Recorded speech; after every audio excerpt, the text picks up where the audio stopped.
ಪ್ರೇಮ ದೈವದ ಗುಡಿಯಂತೆ, ಪ್ರೇಮ ಜೀವನ ಸುಧೆಯಂತೆ, ಅಂತ್ಯ ಕಾಣದು ಅನುರಾಗ, ಎಂದು ನುಡಿಯುವುದು ಹೊಸರಾಗ.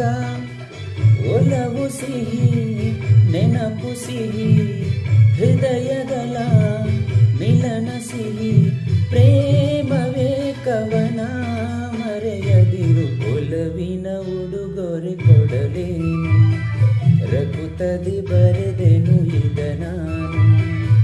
ಹೃದಯವೇ ಇದ ಮಿಡಿದಿದೆ, ಬಯಕೆ ಮುನ್ನೂರು ನಿನ್ನಲ್ಲಿ ನೋಡಿದೆ. ಒಲವಿನ ಉಡುಗೊರೆ ಕೊಡಲೇನು, ರಘುತದಿ ಬರೆದೆನು